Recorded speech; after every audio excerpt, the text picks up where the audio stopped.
መኖር በእግዚአብሔር ነው ብለህ ጻፍ። በእውቀት አይደለም መኖር፣ በችሎታ አይደለም መኖር፣ በጥበብ አይደለም መኖር፣ በዝግጅት አይደለም መኖር፣ በሀብት አይደለም መኖር፣ በዝና በክብር አይደለም መኖር። መኖር በእግዚአብሔር ነው። መኖር በእግዚአብሔር ነው። ውሎ ማደር በእግዚአብሔር ነው። መሽቶ መንቃት በእግዚአብሔር ነው።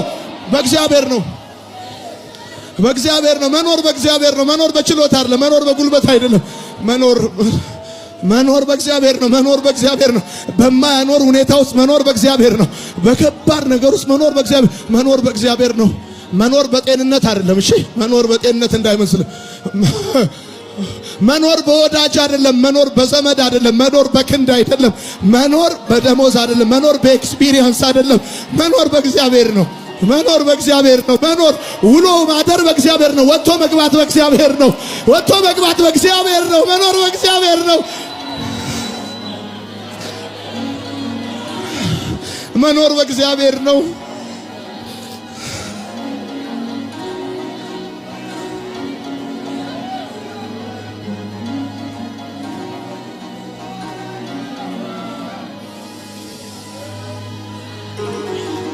መኖር በእግዚአብሔር ነው። መኖር በእግዚአብሔር ነው።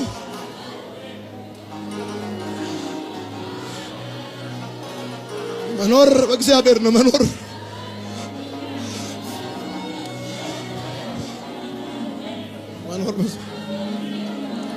መች በክንድ ሆነ መኖር፣ መች በችሎታ ሆነ መኖር፣ መች በእውቀት ሆነ መኖር። እግዚአብሔር ግን አዳነው።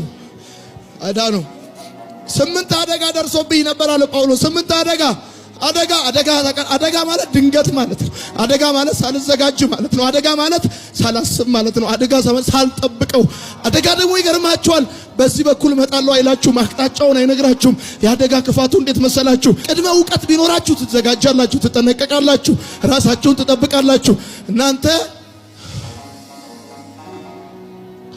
መኖር በእግዚአብሔር እንዳንኖር የከለከሉ ብዙዎች ነበሩ። እንድንኖር ስለፈቀደ ብቻ አለን። እንድንኖር ስለፈቀደ ብቻ እንድንኖር እንደገጠመን እንደደረሰብን እንዳለፈብን ጉዳይ ቢሆን ኖሮ ዛሬ ብዙዎቻችን ትዝታ ነበር።